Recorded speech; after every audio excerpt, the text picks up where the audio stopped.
नमस्कार, अंबेडकर नामा में आपका स्वागत है साथियों। जय भीम, गुड इवनिंग। आज हम बात करेंगे साइमन कमीशन के आगमन पर।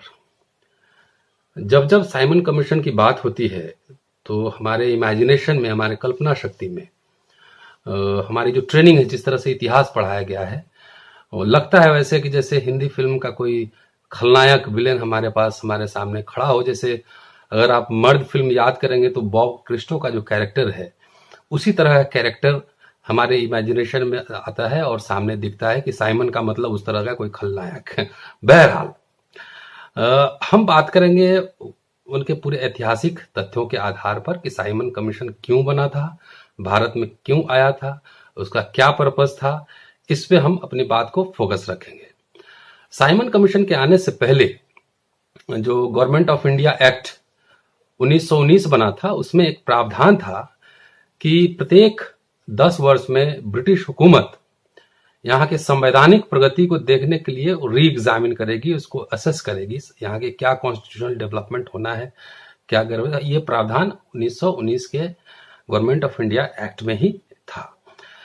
तो इसी के अनुसार 1928 में एक रॉयल कमीशन का गठन किया गया, जिसको आप सब, हम सब साइमन कमीशन के नाम से जानते हैं। और इसका पर्पस था, इस उम्मीद से किया गया था कि यह एक मिक्स्ड कमिटी होगी। इसमें इंडियन कुछ लीडर्स भी होंगे, कुछ ब्रिटिश लीडर भी होंगे। लेकिन उस समय जो भारत के सेक्रेटरी ऑफ स्टेट थे, भारत के जो तत्कालीन राज्य सचिव थे, उनका नाम था लॉर्ड बर्कनहेड।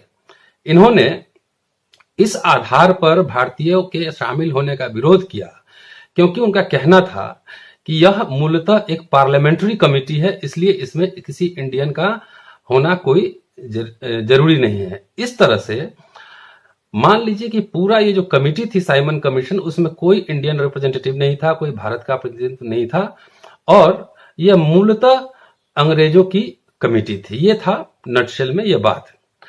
तो इसका भारत के जितने लीडर्स थे, कांग्रेस के नेता और तमाम जो उदारवादी लीडर्स थे, इसको उन्होंने अपमान के रूप में लिया कि इट वॉज लाइक इंसल्ट। तो इसीलिए उन्होंने हर तरीके से इसका व्यापक विरोध और बहिष्कार करने की योजना बनाई। हर तरीके से विरोध होगा और बहिष्कार किया जाएगा। सो इस विरोध की प्रवृत्ति को देखते हुए ब्रिटिश हुकूमत ने यह घोषणा की कि जब साइमन कमीशन अपना काम पूरा कर लेगा, जब वो रिपोर्ट सबमिट करेगा, उसके बाद इंग्लैंड में एक राउंड टेबल कॉन्फ्रेंस होगा, जिसमें भारत के प्रतिनिधि भी शामिल होंगे और जो ब्रिटिश पार्लियामेंट है उसके भी कुछ प्रतिनिधि शामिल होंगे, और मिल बैठकर बात किया जाएगा, समस्या का समाधान निकाला जाएगा। ये ब्रिटिश हुकूमत ने ये घोषणा की थी। खैर, बहरहाल ये एक तरह से 3 फरवरी 1928 को साइमन कमीशन का भारत आगमन हुआ।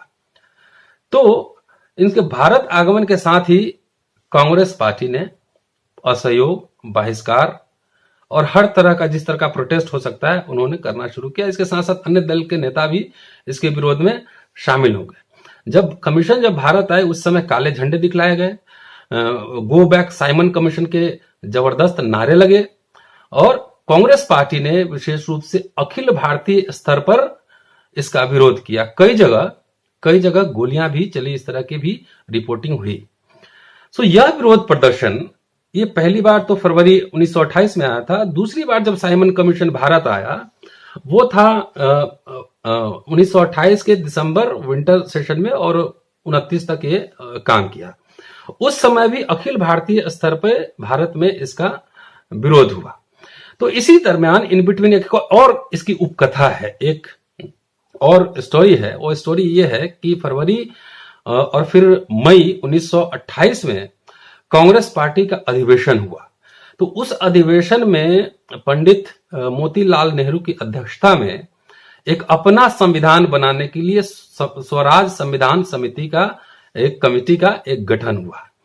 इस कमेटी ने जून से लेकर और अगस्त 1928 तक काम किया, और 28 तक उन्होंने अपना मसौदा, स्वराज संविधान का मसौदा उन्होंने तैयार कर लिया। फिर इस संविधान के स्वरूप पे जो उसमें निर्णय लिए गए थे, उसके स्वरूप पे अंबेडकर साहब ने 18 जनवरी 1929 को बहिष्कृत भारत पत्रिका में एक संपादकीय लेख उन्होंने लिखा, जिसकी चर्चा कभी किसी और एपिसोड में करेंगे। उन्होंने विस्तृत लेख इस पर लिखा था। और इस संविधान का क्या उद्देश्य था? इस संविधान का उद्देश्य था, मूल रूप से जो स्वराज संविधान है, इसका उद्देश्य था कि जो मुस्लिम प्रश्न है, जो मुस्लिम क्वेश्चन है, उसको एड्रेस करना है, उसका समाधान करना है। ये इनका मुख्य उद्देश्य था। लेकिन इसमें डिप्रेस क्लास के लिए, इसमें जो जिसको आप शेड्यूल कास्ट कह सकते हैं, उस समय दलित वर्ग के लोग कह सकते हैं, डिप्रेस क्लासेस के लिए विधायिका में किसी विशेष प्रावधान का, उनके प्रतिनिधित्व के लिए किसी विशेष प्रावधान की कोई भी अनुशंसा नहीं की गई थी कि कोई भी प्रावधान इसमें नहीं होगा।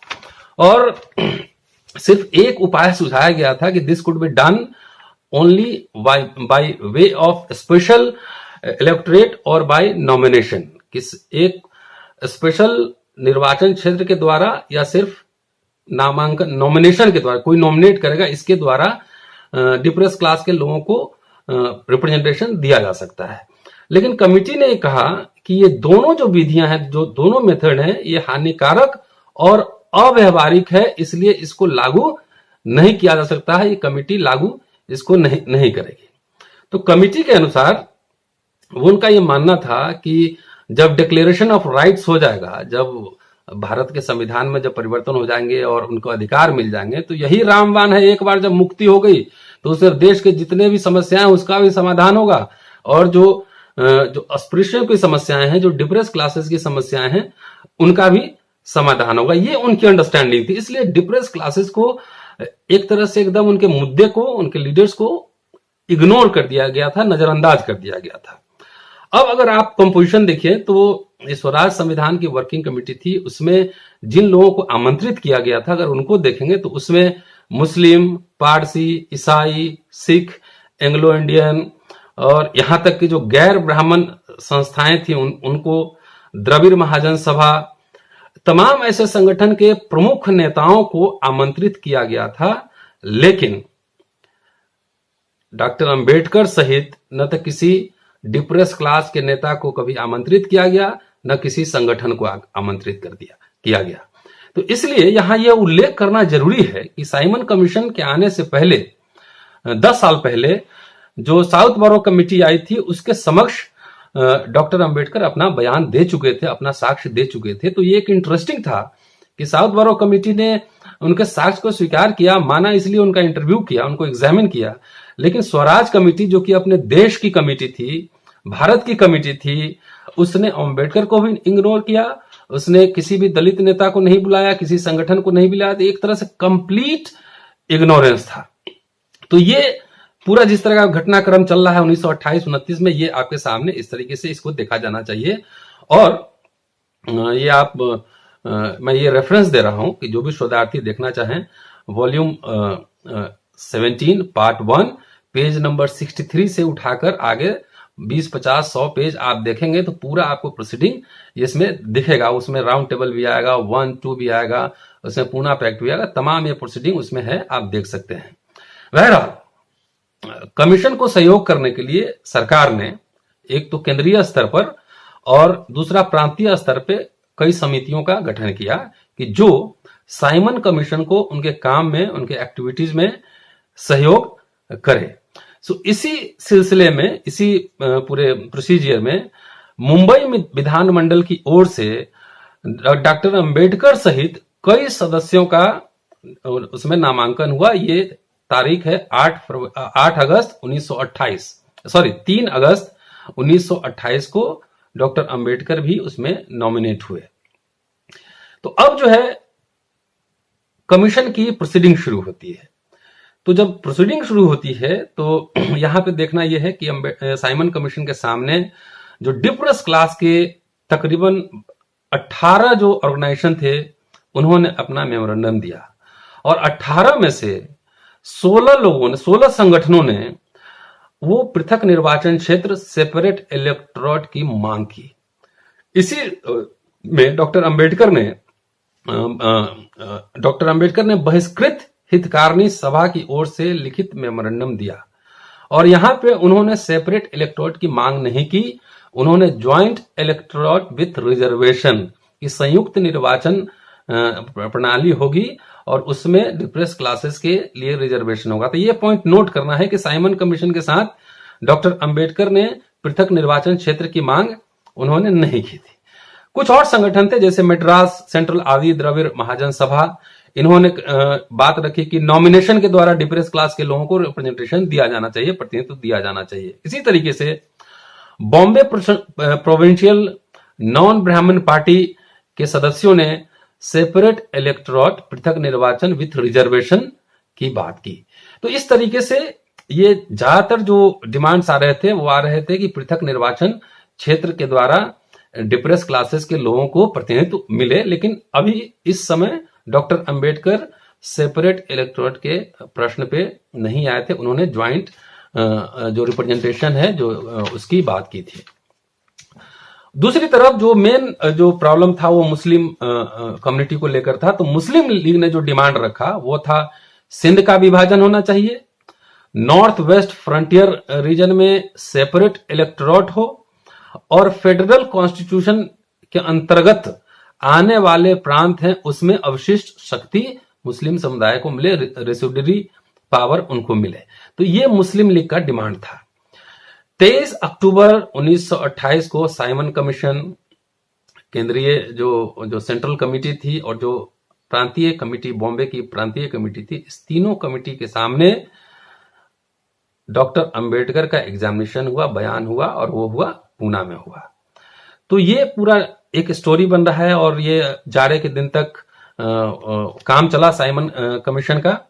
और इसी दरमियान 7 मई 1929 को बॉम्बे की लेजिस्लेटिव असेंबली, चूंकि हर जो लेजिस्लेटिव असेंबली था हर प्रांत के लोग अपने अपने हिसाब से रिपोर्ट और अनुशंसा भी तैयार कर रहे थे जो कि साइमन कमीशन को सौंपा जाना था।